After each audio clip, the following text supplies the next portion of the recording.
How to fix your entire life in one day. If you're anything like me, you think New Year's resolutions are stupid. Because most people go about changing their lives in the completely wrong way.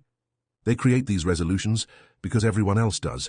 We create a superficial meaning out of status games, but they don't meet the requirements for true change, which goes a lot deeper than convincing yourself you're going to be more disciplined or productive this year. If you're one of these people, I'm not here to talk down on you. I tend to be a bit harsh in my writing. I've quit 10x more goals than I've achieved. I think that should be the case for most people, but the fact that people try to change their lives and utterly fail almost every time holds true. However, as much as I think New Year's resolutions are stupid, it's always wise to reflect on the life you hate so you can launch yourself towards something that much better, as we will discuss. So whether you want to start the business, transform your body, or take the risk toward a more meaningful life without quitting after 2 weeks, I want to share 7 ideas you probably haven't heard before on behavior change, psychology, and productivity, so you can do just that in 2026. This will be comprehensive. This isn't one of those letters that you read through and forget about. This is something you will want to bookmark, take notes on, and set aside time to think about.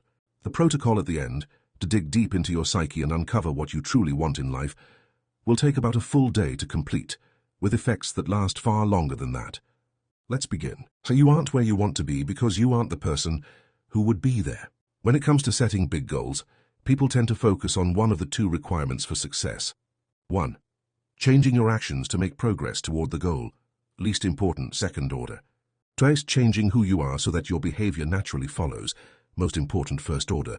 Most people set a surface-level goal, hype themselves up to remain disciplined for the first few weeks, then go back to their old ways without much struggle, because they were trying to build a great life on a rotting foundation. If this doesn't make sense, let's run through an example. Think of somebody successful. It can be a bodybuilder with a great physique, a founder, CEO worth hundreds of millions, or a charismatic dude who can chat up a group without a shred of anxiety entering his mind. Do you think the bodybuilder has to grind to eat healthy? Does the CEO have to discipline themselves to show up and lead the team? To you, it may seem like that on the surface, but the truth is that they can't see themselves living any other way. The bodybuilder has to grind to eat unhealthily.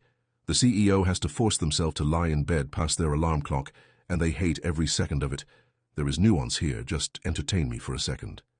To some people, my own lifestyle seems a bit extreme and disciplined. To me, it's natural, and I don't say that to contrast it with any other kind of lifestyle. I simply enjoy living this way. When my mom tells me that I should take a break, go out and have some fun, I hold my tongue from telling her, if I weren't having fun, why would I be doing what I'm doing? This next sentence may sound simple, but it is baffling how many people don't get it. If you want a specific outcome in life, you must have the lifestyle that creates that outcome long before you reach it. If someone says they want to lose 30 pounds, I often don't believe them. Not because I don't think they are capable, but because there are too many times when that same person says, I can't wait until I'm done losing weight so I can start to enjoy life again.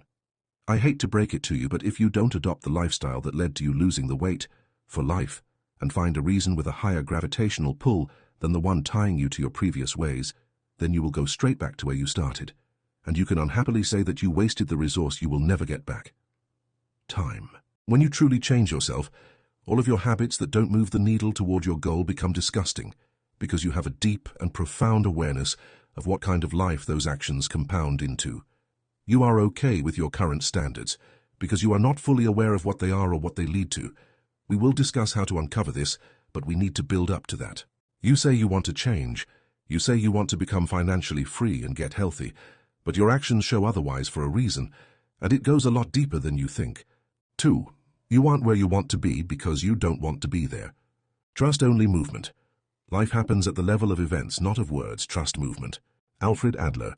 If you want to change who you are, you must understand how the mind works so that you can start to reprogram it. The first step to understanding the mind is to understand that all behavior is goal-oriented.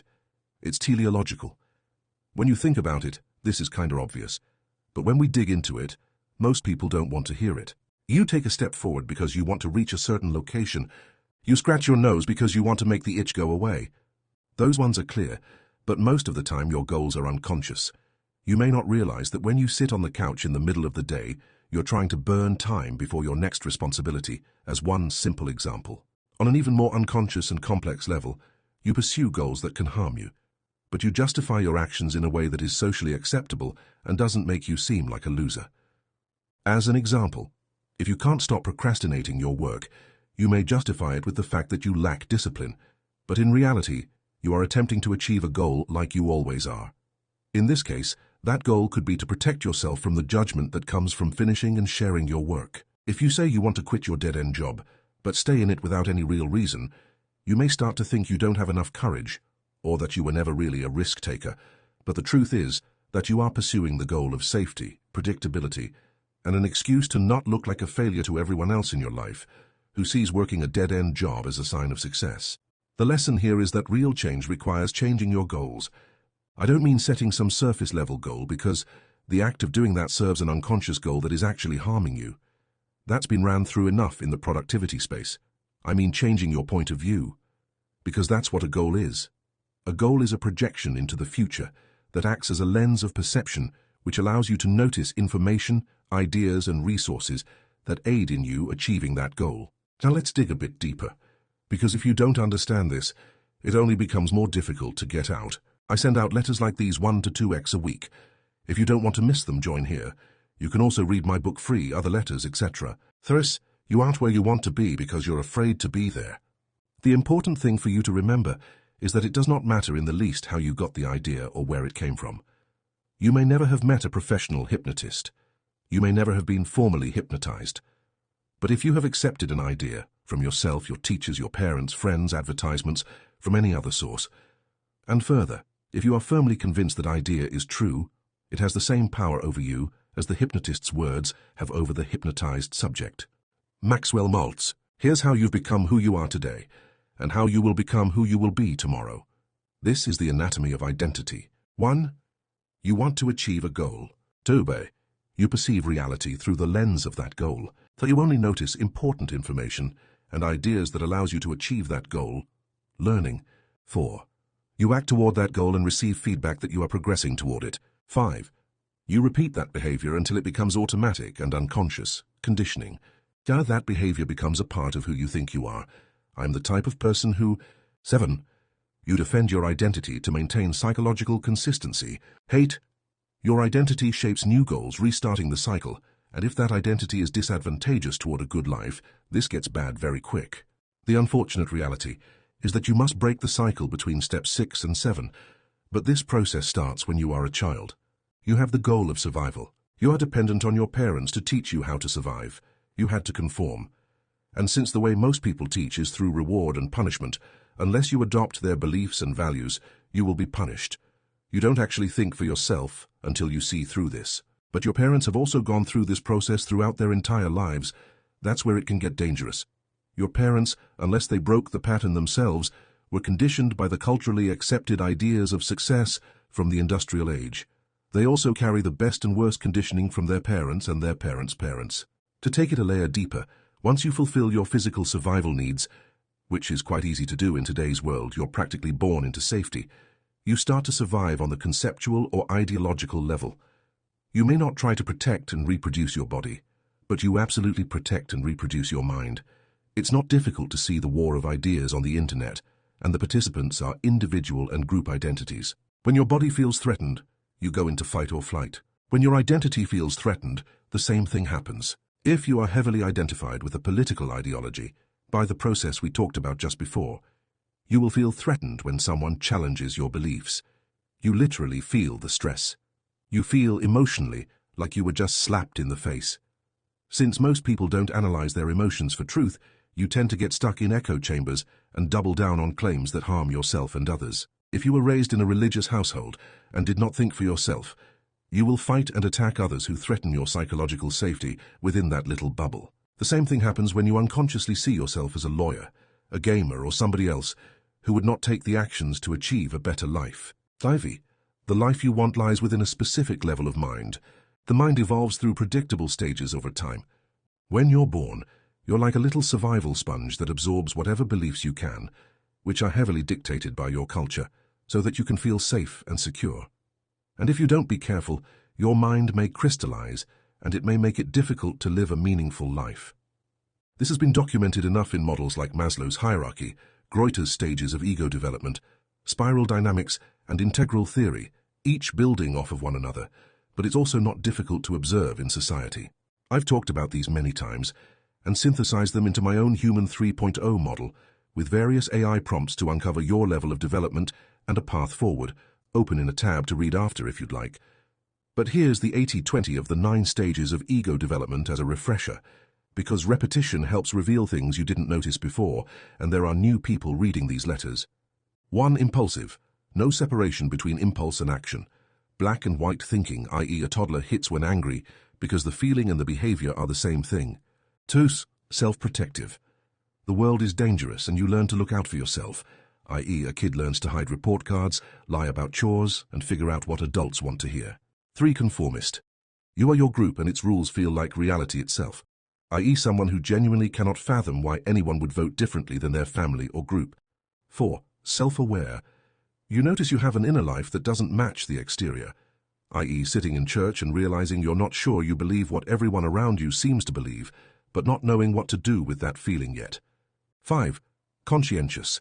You build your own system of principles and hold yourself accountable to them, i.e. leaving your family's religion after careful study and adopting a personal philosophy you can defend, or building a career plan with clear milestones because you believe the right effort yields the right results. 6.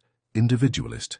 You see that your principles were shaped by context and start holding them more loosely, i.e. realizing your political views have more to do with where you grew up than objective truth, or noticing that your ambitious career goals were really about earning your father's approval. 7. Strategist. You work with systems while aware of your own involvement in them, i.e. leading an organization while actively questioning your own blind spots, or engaging in politics knowing your perspective is partial and shaped by bias you can't fully see. 8. Construct aware. You see all frameworks, including your identity, as useful fictions, i.e. holding your spiritual beliefs with metaphorically, not literally, knowing the map is not the territory, or watching yourself play the role of founder or thought leader with a kind of gentle amusement. 9. Unitive. Separation between self and life dissolves, i.e. work, rest and play feel like the same thing. There's no one left who needs to become something, just presence responding to what arises. For most people reading this, I would assume you hover between 4 and 8, which is a huge gap. Those closer to 8 are reading this, are doing so to either learn something or pass time in a non-destructive way. Those closer to 4 are really looking for a change. You feel like you are meant for more, but you can't make sense of everything yet, because there's obviously a lot at play. The good thing is, it doesn't really matter what stage you are in because moving through any of them follows a pattern. V. Intelligence is the ability to get what you want out of life. The only real test of intelligence is if you get what you want out of life. Naval Ravikant. There is a formula for success. One ingredient is agency. One ingredient is opportunity, which many people like to mistake as privilege because they the other ingredients. The last ingredient is intelligence. If you have high agency but low opportunity, it doesn't matter how likely you are to act toward a goal, because it isn't a goal that will bear much fruit. If you have opportunity and agency but low intelligence, then you will never be fully able to benefit from that opportunity. First, we've talked about agency before here. In terms of opportunity, I can't tell you to change your physical location, but if you don't see the abundance of digital opportunity right in front of you, I don't know what to tell you. With that said, I want to focus on what intelligence is in the context of these 2 other ingredients and this letter. For that, we look to cybernetics. Cybernetics comes from the Greek word kybernetikos, which means to steer or good at steering. It's also known as the art of getting what you want. So if Naval's definition of intelligence is getting what you want out of life, understanding cybernetics helps you do that much faster. Cybernetics illustrates the properties of intelligent systems. To have a goal. Act toward that goal. Sense where you are. Compare it to the goal. And act again based on that feedback. You can judge intelligence based on the system's ability to iterate and persist with trial and error. A ship blown off course that corrects toward its destination. A thermostat sensing a change in heat and turning on. The pancreas excreting insulin after blood glucose spikes. What does this have to do with getting what you want out of life? Everything. Acting, sensing, comparing, and understanding the system from a meta perspective is fundamental to high intelligence, with the definition we are using here. High intelligence is the ability to iterate, persist, and understand the big picture. The mark of low intelligence is the inability to learn from your mistakes. Low intelligence people get stuck on problems rather than solving them. They hit a roadblock and quit. Like a writer who fails to build a readership and quits because they lack the ability to try new things, experiment, and figure out a process that works for them. To think that there isn't an effective process you can create is verifiably false no matter your limiting beliefs, hence being low intelligence. High intelligence is realizing any problem can be solved on a large enough timescale. The reality is that you can achieve any goal you set your mind to. Intelligence is realizing that there is a series of choices you can make, which lead to achieving the goal you want. You understand that ideas are hierarchical and that you can't go from Papyrus to Google Docs in one fell swoop. Even if that goal is impossible right now, you simply don't have the resources, which may be invented over the next few years, to achieve that thing. When I talk about goals, and as I will continue repeating, I'm not speaking from the typical lens of self-help, although that's a helpful lens to adopt at times. I am speaking from the lens of teleology or the Greek cosmos, that everything serves a purpose, that everything is a part of a greater whole. Goals determine how you see the world. Goals determine what you consider success or failure. You can try to enjoy the journey, but if you pursue the wrong goal, you will not enjoy it. Your mind is the operating system for reality. That system is composed of goals. For most people, those goals are assigned to them, programmed like lines of code in your psyche. Go to school, get the job, get offended. Play victim, retire at 65. A known path that doesn't work. To become more intelligent, you must reject the known path. Dive into the unknown. Set new higher goals to expand your mind. Embrace the chaos and allow for growth. Study the generalized principles of nature. Thirst to multicenter the Mersteinwer. Become a deep generalist. I understand this may not be the traditional definition of intelligence, but that sequence of steps leads to an extraordinary level of connections in your brain, leading to what we would observe as an intelligent person. Pair that with agency, and you've got a winner. That leads us into the next section perfectly. 30. How to launch into a completely new life in one day. The best periods of my life always came after a period of getting absolutely fed up with the lack of progress I was making. How do you dig into your mind? How do you become aware of your conditioning? How do you reach profound insights and truths that change the trajectory of your life? Through the simple but often painful act of questioning, something that so few people do, and you can tell by how they speak or give their thoughts on a specific topic. Questioning is thinking, and very few people do it. I want to give you a comprehensive protocol that you can use every year to reset your life and launch into a season of intense progress. This protocol helps you ask the right questions. These questions will cover the macro to the micro, where you want to be, what you need to do to get there, and what you can do immediately to start moving the needle toward that reality. This will require one full day to complete, so I recommend you follow along with the exact protocol. You will need a pen, paper, and an open mind. When I observe patterns in people who successfully flip their identity, it happens fast after a build-up of tension. Specifically, I've noticed 3 phases that people tend to go through. 1. Dissonance. They feel like they don't belong in their current life and become sufficiently fed up with their lack of progress. 2. Uncertainty. They don't know what comes next, so they either experiment or get lost and feel worse. 3. Discovery. They discover what they want to pursue and make 6 years of progress in 6 months. So our goal with this protocol is to help you reach the point of dissonance, navigate through uncertainty, and discover what it truly is that you want to achieve, so much so that the clarity is overwhelming and distractions no longer hold their weight. This protocol is structured so that it can be completed in one day.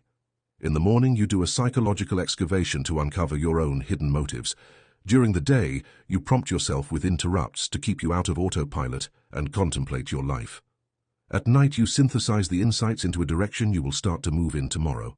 I cannot guarantee that this will work for everyone, because I cannot guarantee that everyone reading this is in the right chapter of their own story that would make these points impactful. You can't place the climax at the start of the book and expect it to be interesting. Part 1. Morning Psychological Excavation, Vision and Anti-Vision. First, we must create a new frame or lens of perception for your mind to operate from. This is like creating a new shell, leaving your old one, and slowly growing into it over time. It won't feel like it fits at first. That's a good thing. Set aside 15-30 minutes, the length of one YouTube video you can do it, to think about and answer these questions. Do not attempt to outsource this contemplation to AI. I want you to break past the limiter that is on your mind. If you can't answer these immediately, come back to them later. 1.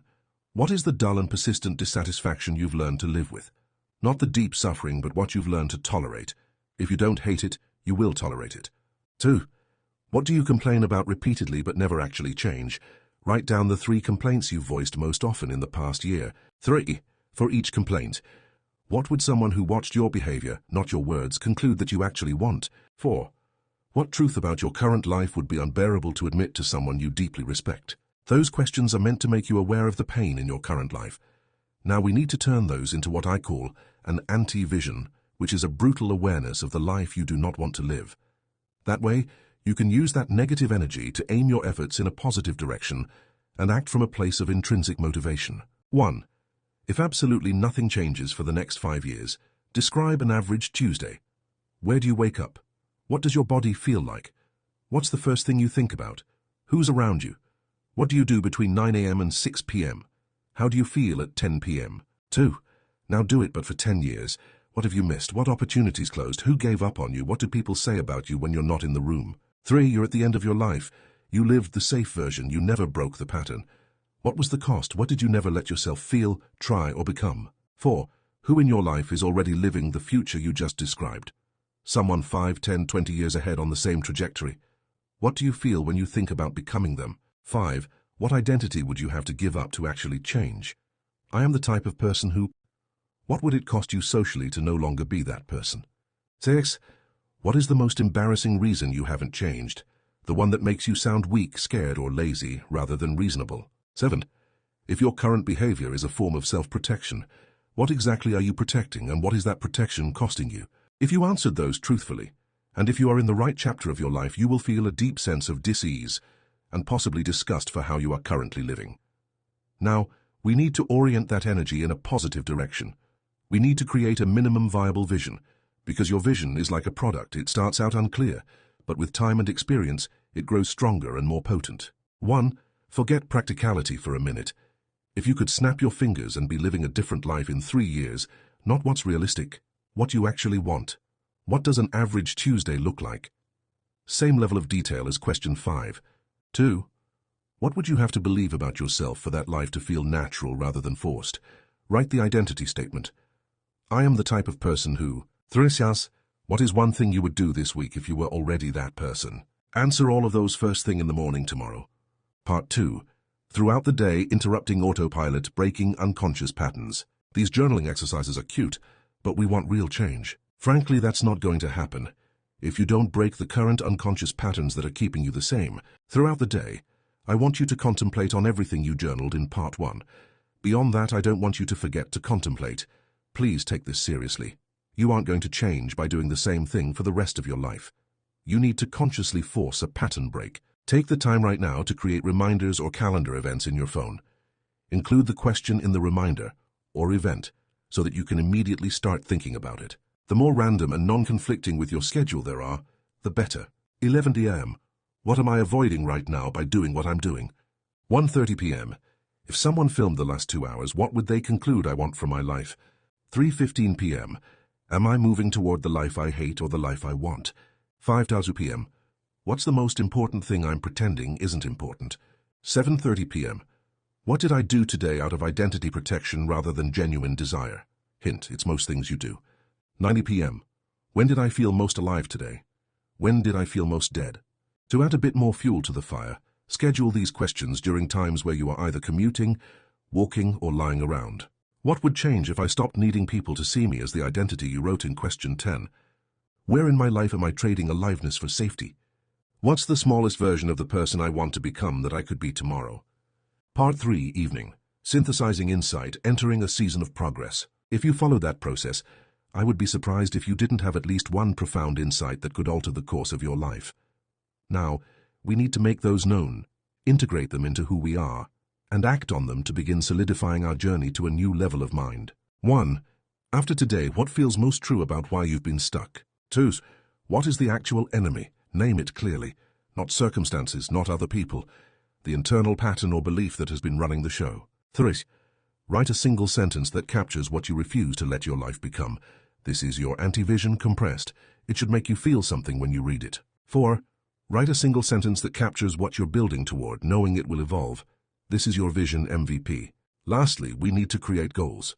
Again, these aren't goals that you set for the sake of achievement, because goals are just projections. They are unreliable and make you feel bound to something that will inevitably change.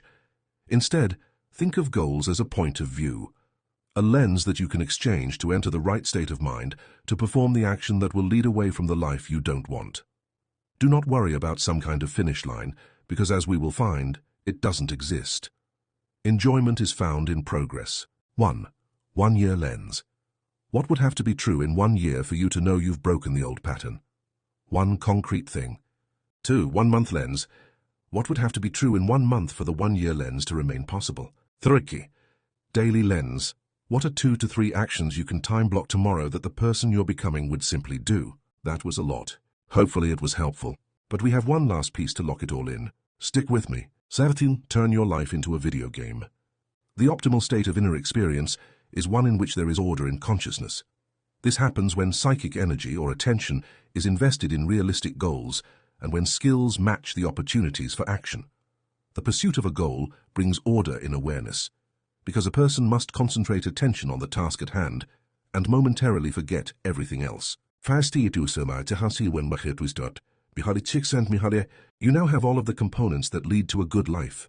Now it may be helpful to organize all of your insights into one coherent plan. Pull out a new page and write down these 6 components. Anti-vision. What is the bane of my existence or the life I never want to experience again? Vision. What is the ideal life that I think I want and can improve as I work toward it? 1-year goal. What will my life look like in 1 year time? And is that closer to the life I want? 1-month project. What do I need to learn? What skills do I need to acquire? What can I build that will move me closer to the 1-year goal? Daily levers. What are the priority needle-moving tasks that bring my project closer to completion? Constraints. What am I not willing to sacrifice to achieve my vision from the ground up? Why is this so powerful? Because these components literally create your own little world. If you are meant to pursue this hierarchy of goals at this stage of your life, you will have no other option but to become obsessed. You will feel the pull to something greater. You will not see anything else as an option. You turn your life into a video game.